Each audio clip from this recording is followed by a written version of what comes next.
Could have called like Bob the Builder in to help him try and break that shoe. That was the funniest thing I have ever seen.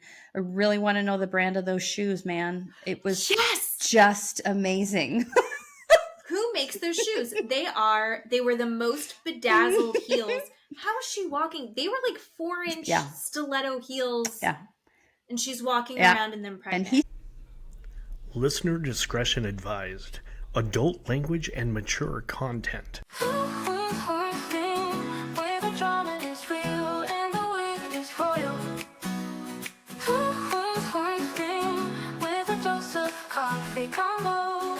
Welcome back, everybody. It is Two Queens, One Screen. I'm Jen. I'm Keeley.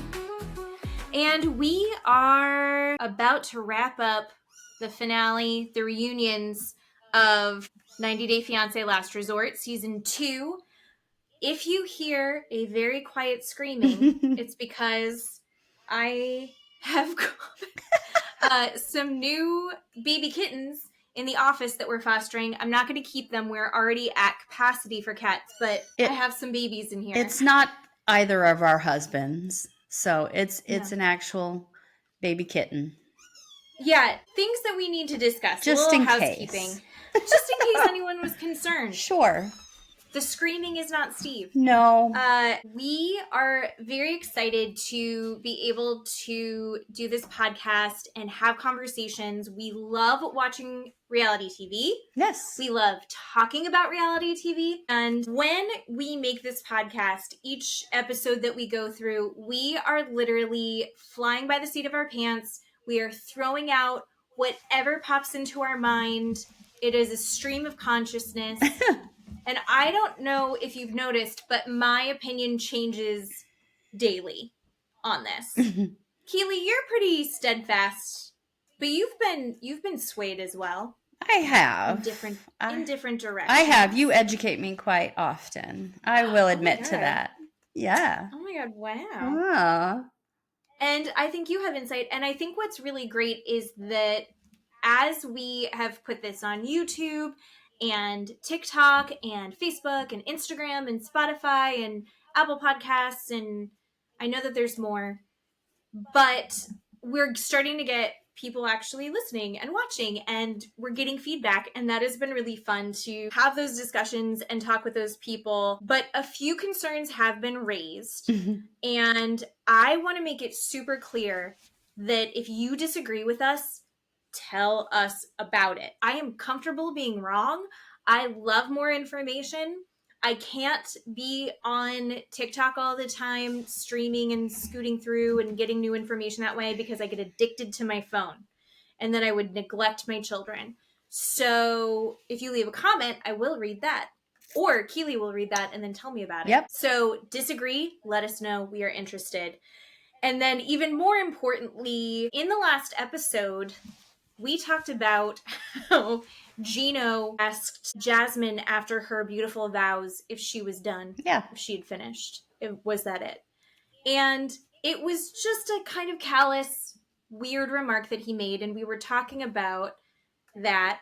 And Keeley mentioned that if she had opened up her heart to her husband in that way, and he said, "Are you done?" she would gut punch him.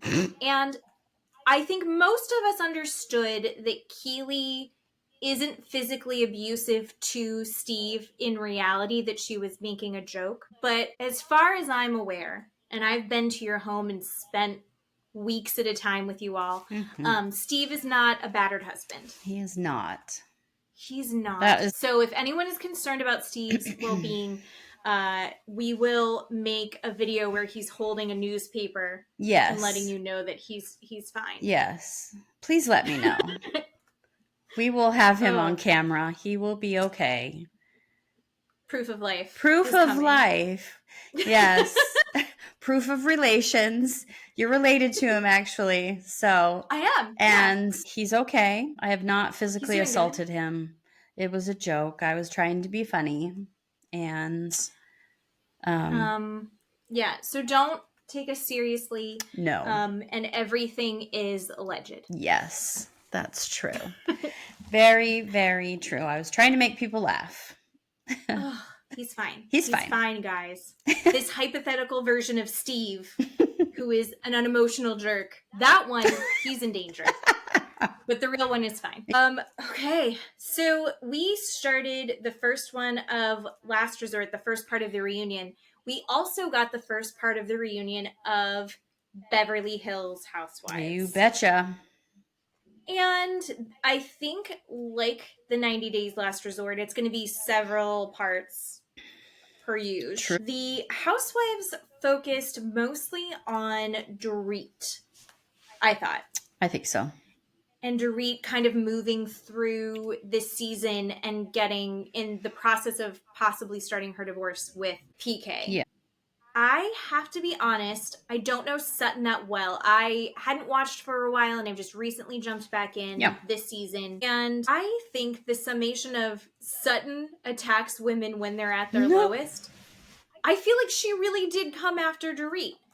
And Kyle talked about how Dorit has really changed and, like, is it that the fame has gotten to her? Dorit's been on this show for several years. This isn't newfound fame. Yeah. But I think that they're like, she's so angry. It's like, yeah, because her husband just moved out. And he's being really weird. And everything that she's built is suddenly really shaky and her future is uncertain. I think that would make sense that she would be a little bit snappy and uncomfortable. When you were listening to everyone talk about her and her changes this season, what did you think of that? Well, two things. I think Sutton does come after the women in that group at their lowest. She absolutely went after Erica. She went after Kyle last year, and she absolutely went after Dorit this year. I agree with what Erica said in the last couple of episodes. She pretends to be a friend, and then she turns around and weaponizes what's going on in their life and uses it against them. And it's very, very sad. And I wouldn't trust Sutton in a friend group at all. Secondly, I don't think Dorit has changed. I think if Dorit is angry, I don't know that anger is the right word maybe to use. Maybe frustrated. I don't know. As a person who's gone through a divorce, yeah, that's really frustrating. It's super tense. It's super overwhelming, especially when you have kids, especially when your husband, you can see that they're changing and they're doing different things. You know, that's typical. They're going to go have their own life. They're going to go do their own thing. And it's alarming. I don't know if that's the right word. It's just jarring for the wife to see that they're having a completely different identity from the family, because typically the mother and or the wife is the one that's taking care of the children, and the father is not really doing that. And so for the mother or the wife to see the father have a completely different identity is overwhelming and jarring, like I said, for the wife to see. And so I think Dorit is not quite understanding that. You know, they have millions and millions of dollars. I didn't have that. Most people don't have that when they go through a divorce. So they have all the money in the world to be able to take care of things and do whatever they need to do. But, you know, I can relate to Dorit in the fact that she's almost still hanging on, right? She's saying, well, I don't know what we're doing, and I don't know if I want to tell the kids, and I'm not quite sure. Maybe he will come back and let's go out to dinner and we'll talk about it. And that, all of those things are normal. So I think she's just really frustrated. I think she's overwhelmed. I think she's feeling anxiety. I don't think it's anger, but I don't think she's different. You know, she might be taking it out or playing it out with these friends. Of course, they're her friend group. These things are going to happen with her friends. So that's my take. That's what I think is happening with her. Obviously, I'm not in that friend group, so I don't really know, but it's very, very difficult to go through that. And I think the longer, I do know this, the longer they drag that out, the harder it is for everybody, for herself and for her kids. I do disagree that not telling your kids. I disagree with that. I think Sutton maybe said, yeah, I think it was Sutton said that she regrets waiting a year to tell her kids that they had filed for divorce because she wanted to make sure she was always a pillar of honesty and a place the children could always Yes. trust in. Yeah. I thought that was a good point and good advice. No, I completely agree with that. And that is one thing I do agree with Sutton. Your children need to feel like they can trust you. And I 100% feel like, even though her kids are younger, I think her son is a little bit older and he's old enough to feel like he can't trust his mom once he finds that out. Like, what else are you not telling me when he finds this out? And I disagree. I think she should have told them immediately. These kids are resilient. These kids can bounce back immediately when they're young like this. They can come back immediately. She can surround them with the right people, the right therapists, the right resources, that they are not going to have a long period of time where they're not going to be able to handle it. Where, you know, someone like me who doesn't have millions of dollars will struggle with that and maybe need more time to have help with their kids go through all of that. So I disagree with not telling your kids, but that's just me. So, you know, she's doing what she's doing.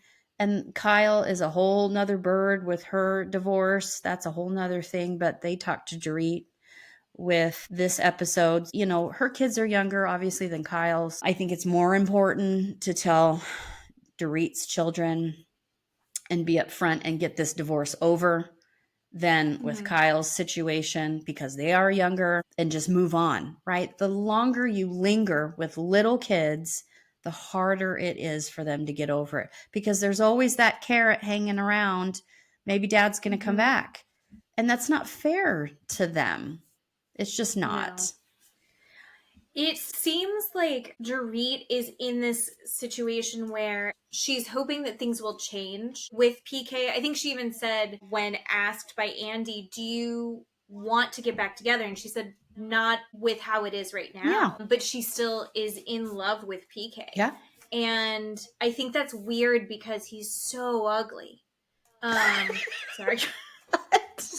I mean, he stopped drinking and it didn't make him better looking, and usually that does something. I've just never liked PK. I've just always thought he was such a dick. I just feel so badly for her because it seems like she is in this limbo where she doesn't know what's going on. And then you see Erica and Sutton and Garcelle going, get a lawyer. If she doesn't have a lawyer yet, I'm stressed for her. Yeah. Because PK is not doing this. He's not going at this in a let's do this peacefully way at all. No. And again, I know a little bit about that side of it as well. They don't fuck around with that stuff. You need to have a lawyer. I mean, look at what Jennifer Tilly said a couple episodes ago, right? She talked about maybe possibly getting $350,000, and she ended up with part of The Simpsons, which is millions and millions and millions of dollars. That, ladies and gentlemen, is why you get an attorney. Is because you get what you are due and what you are worth, because the other side, man, women, or the other, right? They will try and not give you what you deserve, right? That's just how it works. So you go to court, you sign these documents, and you just do what you need to do. And a lot of people, they get their thoughts and feelings confused with what you need to do instead. And just because you have money, right? Like Dorit and Kyle, they still get their thoughts and feelings jumbled up in front of, I still need to have a lawyer, right? You know, and that's the problem. Erica learned that, right? She lived with a lawyer, so she knew she had to have that. I mean, aside from the criminal stuff with Erica, I think she would have known to get an attorney if they were going to divorce, if that criminal stuff was not going on. But you have to get an attorney. My divorce was basically amicable anyway, and I still did all of that.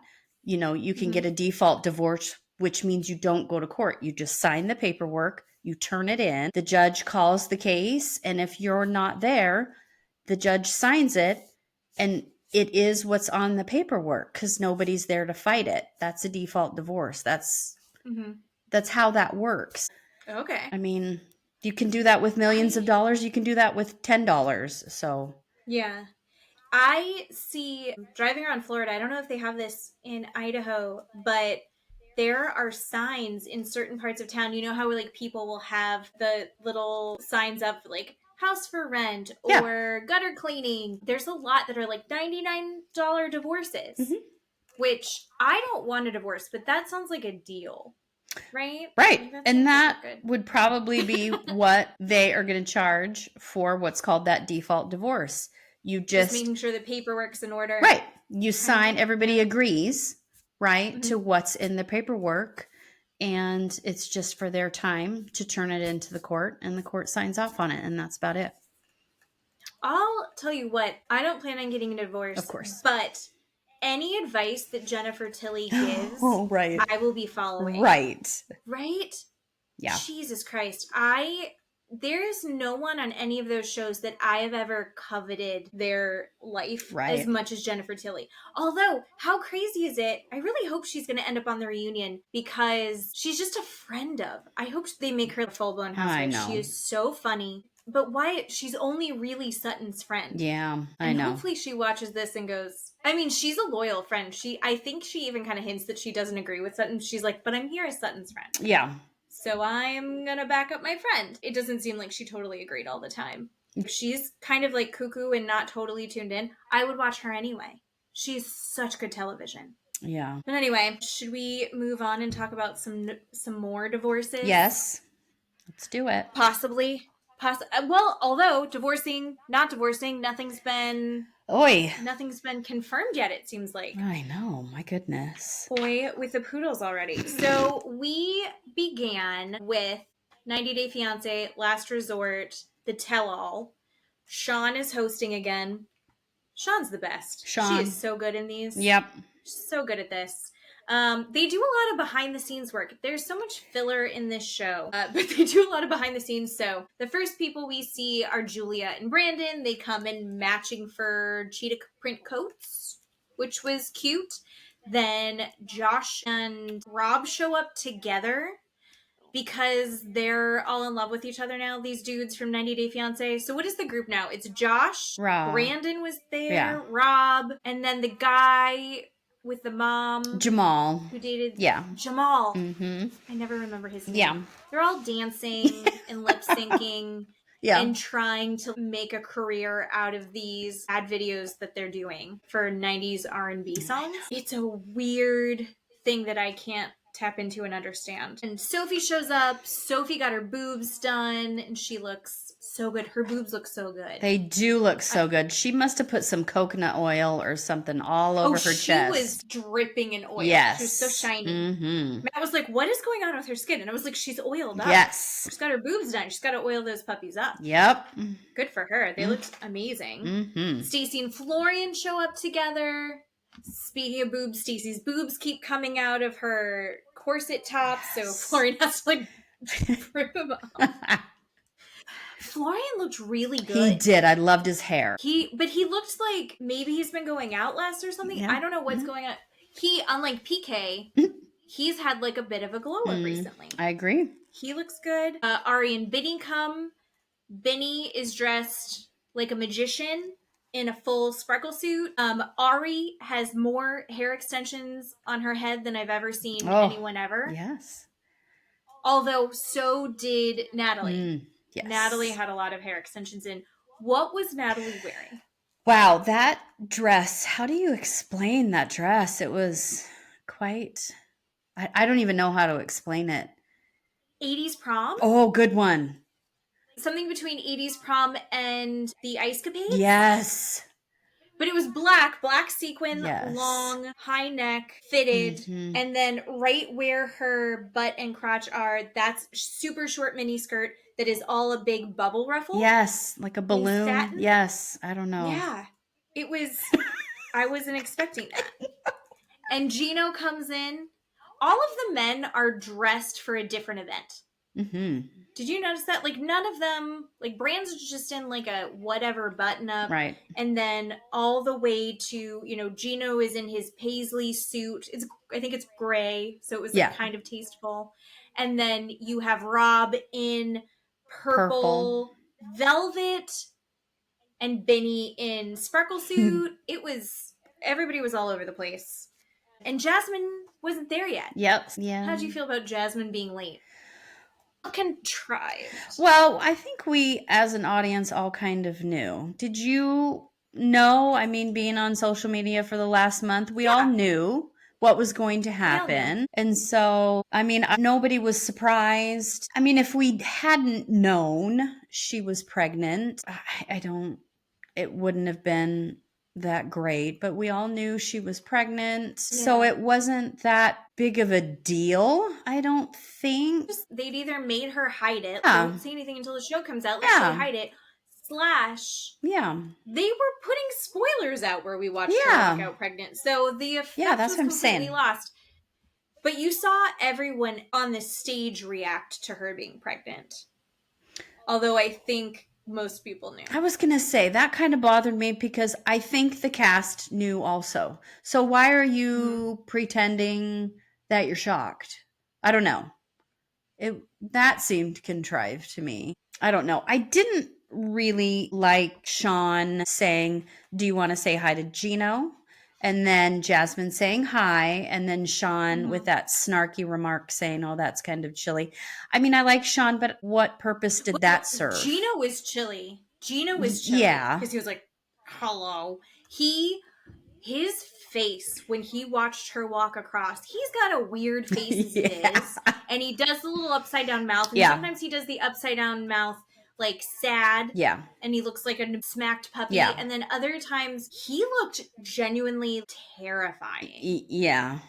With his angry face at her, the glare that he gave her. It was uncomfortable. Yeah. He makes reference to the fact that he has dirt, that he's hoping that Matt is going to be at the reunion because he has dirt and he's going to make Matt cry, which he said really quickly. It was right in the beginning when he was talking to Florian, I think. And then everyone walks out and she walks out and Sean was like, so Gino, I saw your face. I'm just going to ask you, are you the father of this baby?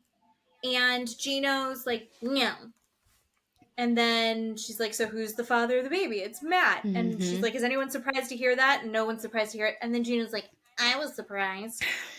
So I think he's going to say that she's cheating on Matt with somebody else and maybe it's somebody else's baby. I think he's trying to throw some more extra dirt into it.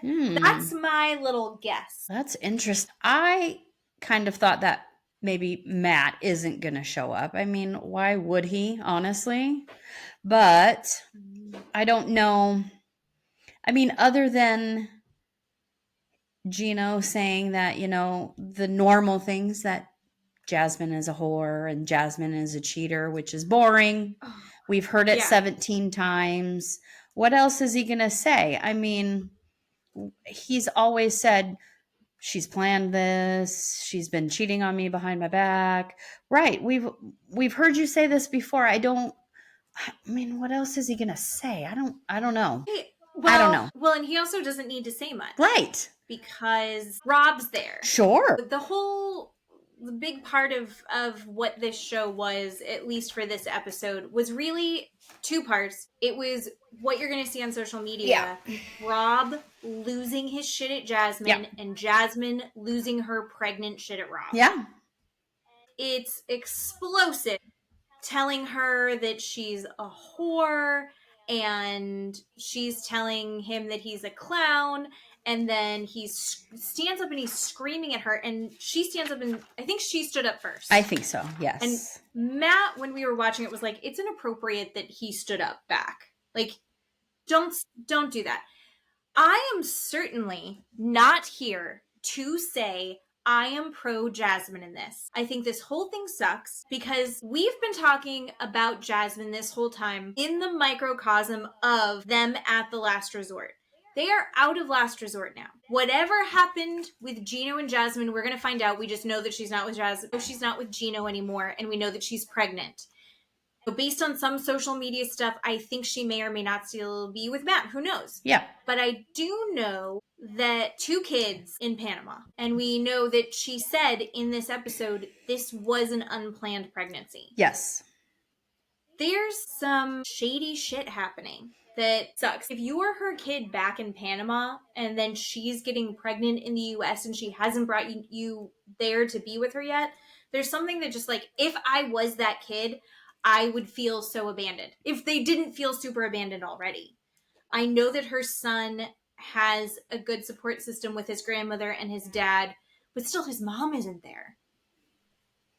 Oh, it sucks. So I'm not saying by any means that I think that Jasmine is an angel, that I agree with all of her choices. I will say I don't think she maliciously made this plan to be with Matt long term.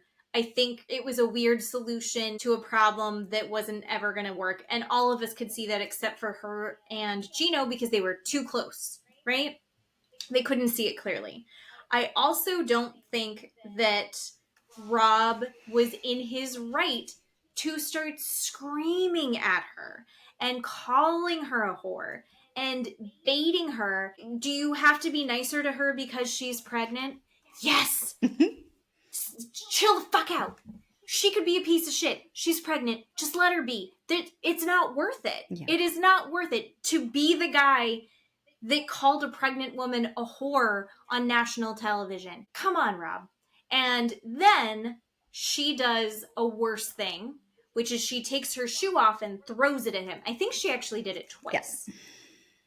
Yeah. And in the middle of that, all the guys are like surrounding him. There's security. They're separating everything. And Gino is so amped. Mm-hmm. He is just so excited by all of this that Rob has come to defend his honor. Mm-hmm.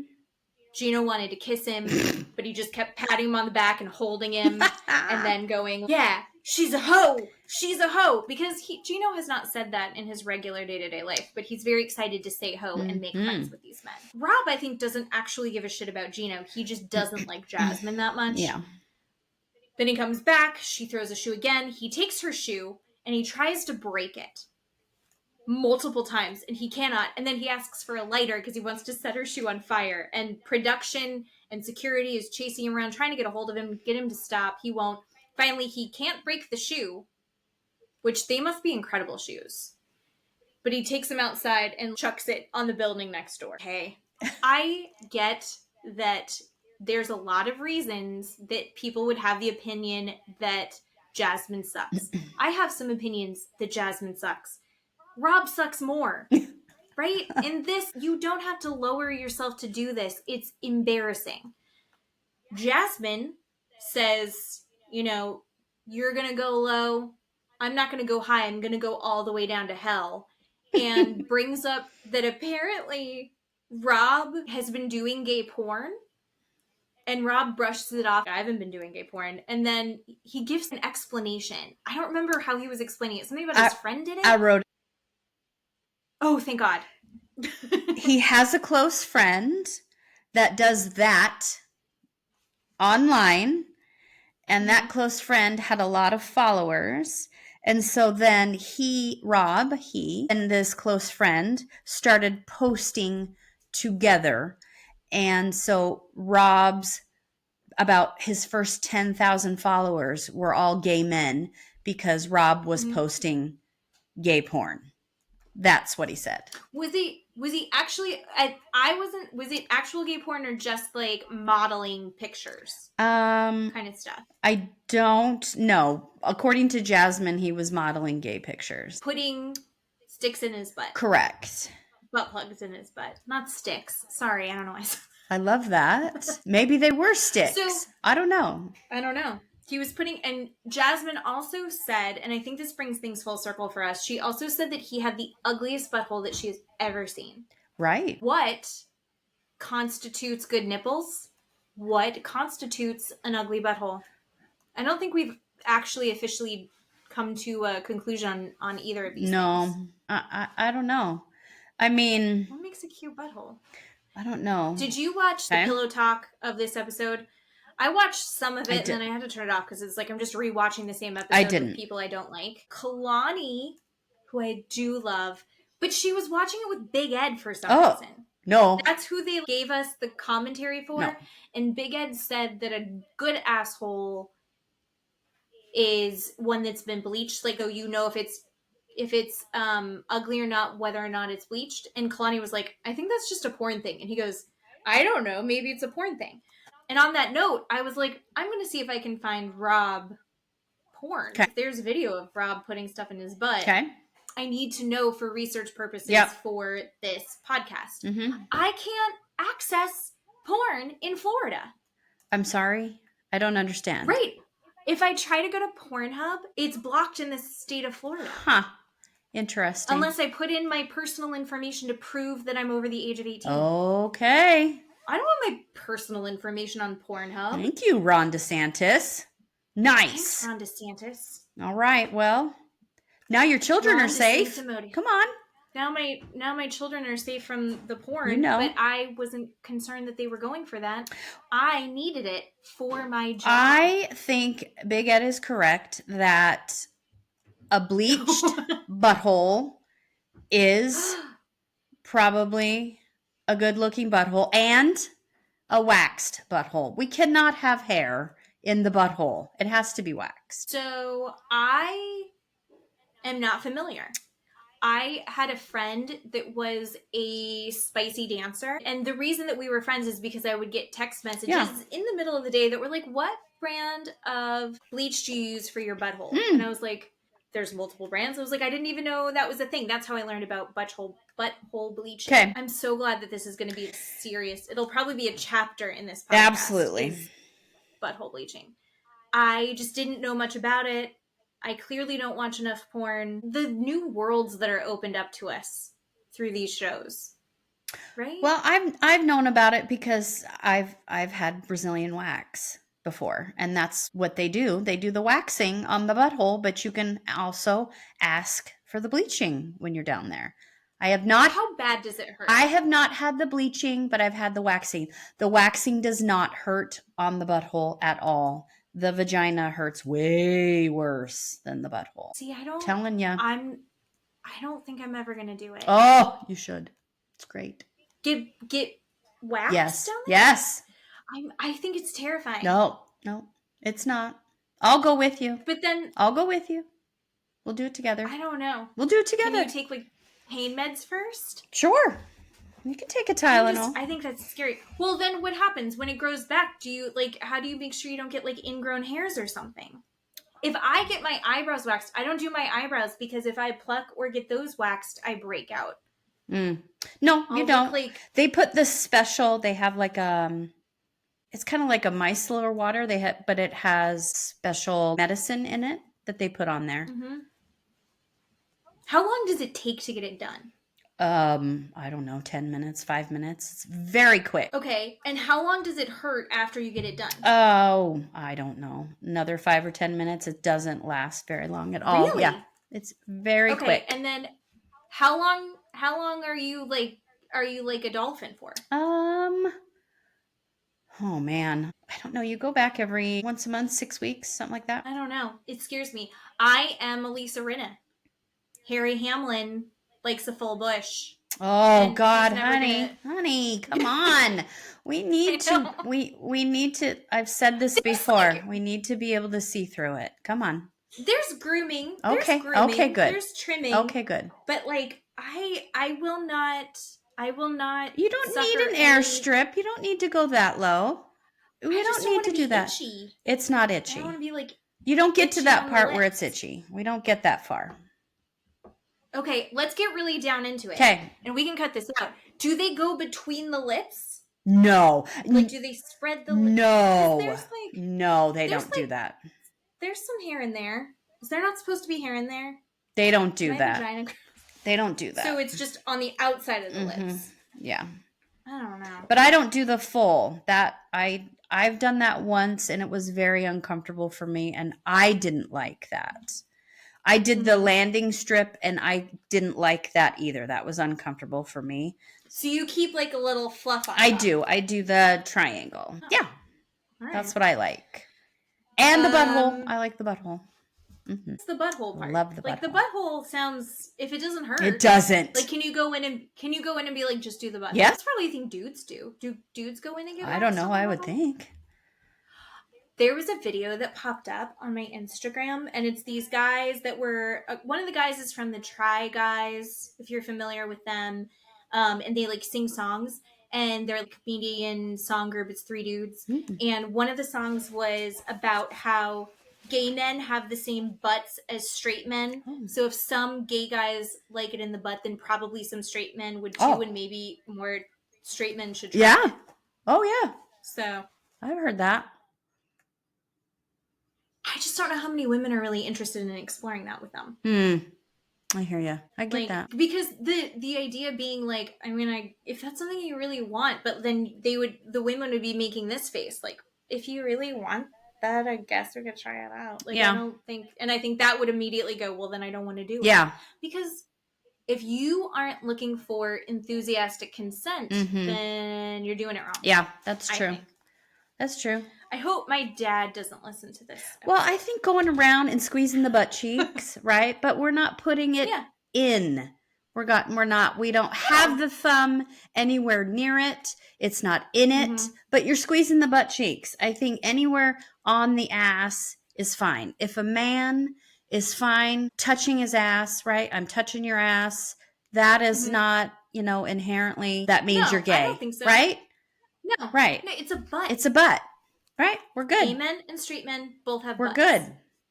It's just whether or not you like it. Yeah. That's what I think. It doesn't have anything to do with your sexuality. It's simply where your pleasure zones are. I agree. All right.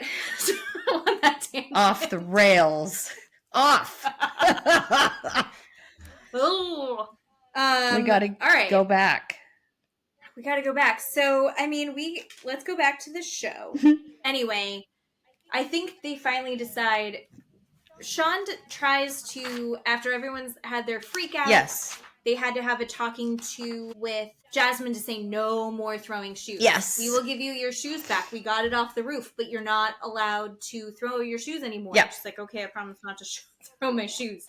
And Sean scolds everyone and is like, we are not going to cross the line with our language. We can disagree, but we will disagree respectfully. Yeah. Which is silly because that is not the point of why I'm watching. Just to throw that out there. Although I am 100%, both of them are wrong, but Rob is ridiculous for going as low as he did. Yeah. Being as reactive and being as over the top. Jasmine didn't cheat on Rob. Chill the fuck out, Rob. Let Gino fight this battle. Yeah. Gino's going to stick his tongue in Rob's ear. He's so in love with him right now. It's so gross. Yep. Oh, and the other couples that we really talked about this episode are going to be Julia and Brandon. They asked Brandon, how do you feel about where you're at now after the show? And he said, I feel like we went through that therapy. It was really successful. I'm very happy with that. Then we get home and we had both made these commitments to each other. And it really seems like Julia has decided that her wants and requests in this are more important than what mine have been. What I need from her is less important than what she needs from me. And Julia's like, yeah, no regrets. I was like, oh, I was a little taken aback. I was a little disappointed to hear that from Julia. She said things are getting better, but they're not perfect. And that she, as far as her parents coming to the US, her parents are now in Serbia. Mm-hmm. And she flew there to help them get all their paperwork in order and get this process going. So that is definitely moving forward. Yeah. He's clearly upset. Well, and she's like, it's all going great. If she's flying to Serbia and taking care of her parents, and he says, I feel like she's putting off getting a second opinion. Maybe he feels like she's putting off getting a second opinion because she's flying to Serbia. Don't you think that takes time? And she's spending time however long she was with her family. I don't know what the timeline was. The filming, we're at the last resort, right? Did all of these between the sheets. Now we're on the tell-all. I don't know what the timeline was. Was it a year? Was it a 6 months? I don't know. But that's the first thing I thought of was if she was in Serbia, how is she going to have time to go have a second opinion? Yes, granted, It could be an hour doctor appointment. But if she can't get in, think about it. It's an OBGYN fertility specialist doctor appointment. Some of those you can't get in for months and months at a time. On top of the fact, they're in bumfuck nowhere. Right. So it's not like they have one down the street. Right. Right? Right. The doctor that's in town is probably not a fertility specialist that's going to be able to Right. run all these tests. So if it's a second opinion, maybe it's not in Virginia, maybe it's in a different state or a different city from where they live. That's what I was thinking. I don't know. Maybe that's why she was so salty, saying, I don't regret it because now I'm taking care of what I want to do. So that's what I was thinking. He's used to getting his way for the last, however many years they've been married. And then what do? We have full circle of his goddamn parents showing up. I mean, can we not get away from these people? Why are they here? We're just pouring salt in the wound. We just have to have them around constantly. They show up. And what do we watch? The first thing we watch is the clip of Julia dancing on the bar top. And we ask Ron and Betty, the parents, well, what do you think about what you've just watched? My God, do we have to go over this? All over again. And they said, because what happened in that episode when Julia was dancing on the bar, the next day, he's like, what were you wearing? You look like a whore. You're dressed like a whore. He said that that's his one regret. Yeah. In the Between the Sheets, Julia had mentioned he never apologized to me for that. And they said, do you want to apologize to your wife for calling her a whore? And he was like, oh, blah, blah, and does a very bad job of apologizing. And everyone's like, start over, try that again. And then they're like, what do you think, Ron and Betty? And they're like, don't you think maybe she owes him an apology for dancing on the bar? There are limits. I thought this was an interesting debate because I think that there's obviously culturally, and I'm not saying this like Russia, Dinwiddie, Virginia. I'm just saying maybe generationally as well, where the mom, Betty's hammering home, there's limits. When you're a married woman, that's not how you behave. And Julia was like, I'm not running around fucking guys. She didn't say that, but she was like, I'm dancing. I'm dancing at a bar. I have one life to live. I'm there with my husband. I should get to dance on a bar if that's what I want to do. I'm not doing anything wrong. The mom's like, that's the problem. That's the problem with her right there. And you're like, Jesus Christ, Betty. Yeah. Betty is just a snarly, she clearly hates Julia. Yeah. She does not like Julia at all. Yeah. It was just kind of gross to watch, and Brandon doesn't see it, and these parents don't see the problem at all. That enmeshment there is just such a turnoff. I don't know why Julia puts up with it. Can you imagine a baby in the middle of that and that mother saying, oh, I'll just take care of the baby. Oh, this is my grandbaby. Oh, right? And having her opinion be the best opinion in that house. Oh, this is my granddaughter or my grandson. Oh, I'll just, you need to do this for that child. This is how you do X, Y, and Z. That is what I see happening. And no wonder Julia does not want to have a baby, because that woman would tell her how to do that, how to parent, how to do everything. And there is no way Julia wants to put up with that crap. I mean, you and I are both parents. That we don't want someone telling us how to raise our kids, coming in and saying, oh, you're doing it wrong. Oh, that's not how you discipline. Oh, they didn't do anything wrong. Why are you disciplining them? Oh, that's not how you change a diaper. Oh, well, they're crying. Just leave them there. Just let them cry. No. Oh my God. I can 100% see Julia being undermined every step of the way. Yep. And Brandon is going to be like, I don't want to hurt my mom's feelings. She's a mom. She knows. She raised me. And look how great I turned out. She knows. She knows better than you. Gross. I think that is so icky. There are whole Reddit groups. There are whole Facebook support groups. It is a trope for a reason. Betty is the poster child of the mother-in-law who refuses to respect boundaries and who thinks that she is in charge of making all of the decisions for this couple that she's not in that marriage, Yep. but she feels like she's another person who gets a vote in that. And that doesn't work. Mhm. She is pushing Julia. She is creating that wedge between Julia and Brandon. So if she wants her son to have a good marriage, she needs to back off. Oh, yeah. If they ask for support, if they ask for guidance, give it. Otherwise, back the fuck off. But she's not going to. And Brandon's never going to tell her to. Nope. Because they reamed into her at the tell-all. Yep. And Brandon just sat there with his arms crossed and agreed with them. Yeah, of course. Again, not choosing sides here overall between Brandon and Julia. I get why Julia's not racing to go start making babies. Yeah. I wonder if they're having sex, though. Yeah. Maybe. No. We haven't found out Yeah. yet. Something Brandon said also in that moment where he was like, your vagina was out. And everyone's like, her vagina was not out. She was wearing nude underwear. Nothing flopped out. And then he will not let that go. And then he's like, should I have told her to whip her tits out too? His mom was right there. Why are you saying that in front of your parents? Yeah. So anyway, never mind. I think I'm actually on Julia's side. Yeah. He clearly can't leave that alone. And I came into that not on Julia's side. Now I think I am. Mm-hmm. So leave your comments below on what you think. Rob comes in hot in all of this, obviously. But we end up finding out that Rob and Sophie have been in touch since everything stopped. And first they went no contact for a couple months. And then for some reason they emailed or something. And that quickly led to their having sex again. And the entire cast went like this, just face slapped to the forehead. Everybody shook their head side to side like, what the fuck are you doing? What are you doing?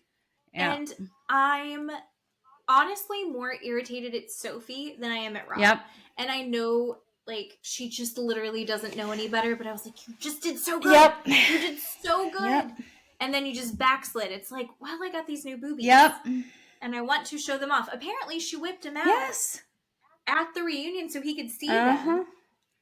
So actually, she got the new boobies after they had sex, I guess. But he got to see them, and he was like, I wish I could have touched them. It's like, and she was like touching him and being sweet, and he's like, look at all these mixed signals. And at first, this is before we knew that they were having sex, I was like, she's just being nice to you. And then you find out that they've been sleeping together, and I was like, okay, maybe there are some mixed signals there. I can't wait for the therapist to come on the tell-all and for them to talk to them about having sex and getting back together. Like you said, Sophie, you did so good. Now you guys are back together having sex. What are you doing? What is going on? That is so not healthy. I don't know. I don't know what's going on. I don't know. It's slipping into those old patterns and just like, you need a clean break. If you're done, you're done. Be done. So we got that little tidbit from them. And while they were talking, Josh opened his fat mouth and said, well, yeah, Natalie and I are having sex too. And Natalie said, that's a lie. It's just pity sex. Right. It's not the same as Rob and Sophie because Rob actually loved Sophie and Josh never loved me. Well, I mean, she's not wrong, right? So it would follow Gino's rules of being okay. Right. So gross. I was disappointed. I was like, Natalie, come on. And we already know that in the sneak peeks that he's going to be bringing in his new girlfriend. Less than an hour after he tells everyone in the world. But we've had sex multiple times. We've had sex multiple times. Like. So he doesn't respect his new girlfriend either. It seems like the only people that are really respecting their breakup are Ari and Benny. I did think it was funny, though. It was very cutting because Ari and Benny were talking about how they're just trying to keep things very civil. Things have been all right. They're doing their co-parenting. They haven't officially divorced, but they are splitting amicably. I can say that word. Someone made a joke about open relationships. yeah. You're not officially broken up. Are you guys just in an open relationship? Is that what's going on? And she goes, well, Benny always thought that this was an open relationship. So she had started off the day saying, I just want to keep things as good as possible. I don't want to rock the boat at all with Benny because we're doing really well with our co-parenting. And then she can't keep it in. It's like, it was never, he never considered it not an open marriage. Like, oh shit. It's going to be fun to watch her kind of say all those things. And Benny also says that basically they said that they're over. He doesn't need paperwork to say that they're over. He's already decided that it's done. He's like, it's over. I don't understand these couples that do that. We've decided it's over, but we don't need a divorce and we don't need paperwork. I don't get that. What is that? What purpose is that? What does it serve? I don't understand. It's got to help somebody out financially in some way, I guess. Right? Yeah. That's all I can think of. I guess. There's got to be some reason to not file. Yeah. I don't know. I haven't been divorced. I know it took my parents a long time to file their paperwork. I mean, like a few years, I think. I think Dad was like, I don't know. Had bought a house with his fiance before paperwork was filed. I don't understand the finances of it. That's my assumption, is that Benny doesn't want paperwork filed because he doesn't want to have to officially be responsible for things. Oh, maybe it has something to do with his visa. Is that it? Oh, maybe. I don't know.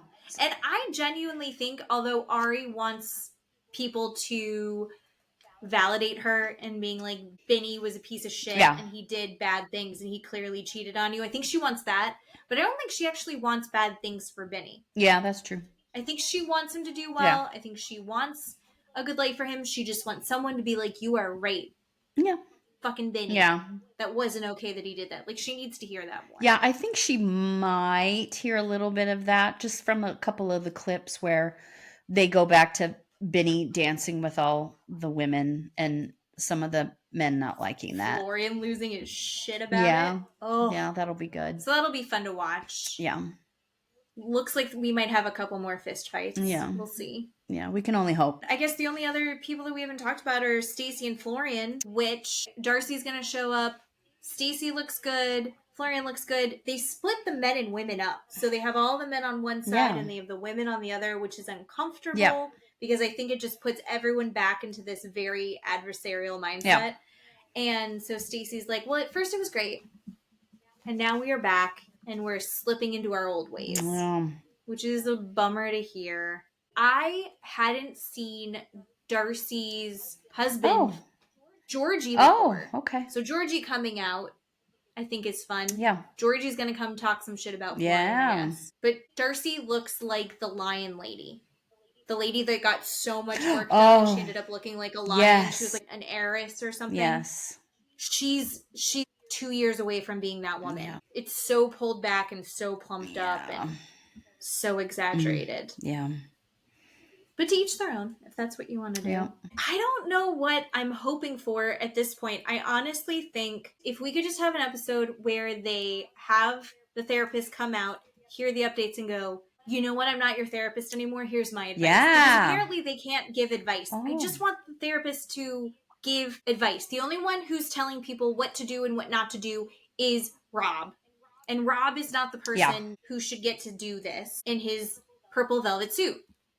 Rob is comical to me. I laughed the entire time watching this small-minded, insecure man yell at a pregnant woman. That's what I watched.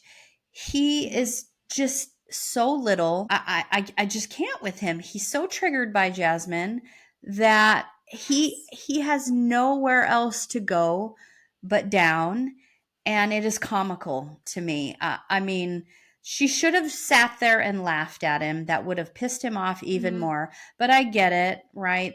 I get her reaction. I mean, both of these people are so reactive. Yeah. They're so emotionally immature. Yeah.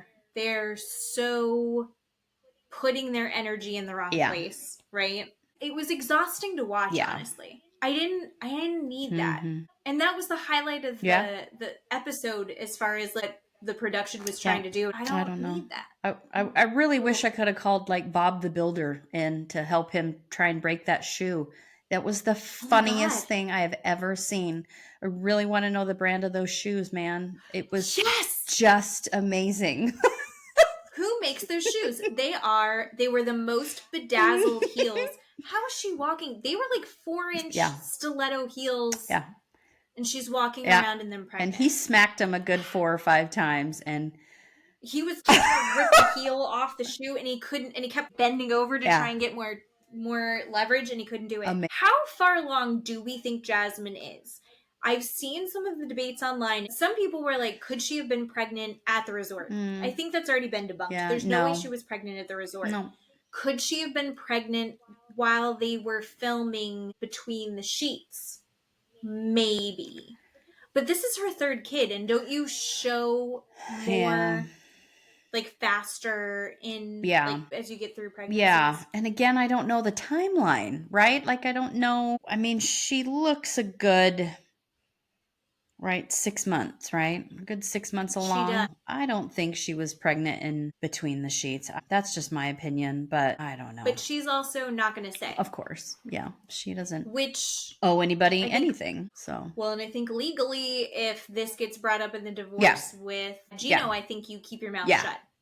Yeah. I wouldn't be putting that out there if I had done this. Like, you keep your mouth shut. But we're all going to wonder. We're all questioning. Well, obviously it's going to come out when she has the baby. Everybody can go minus 9 months. We can do math. Yeah. So. Right.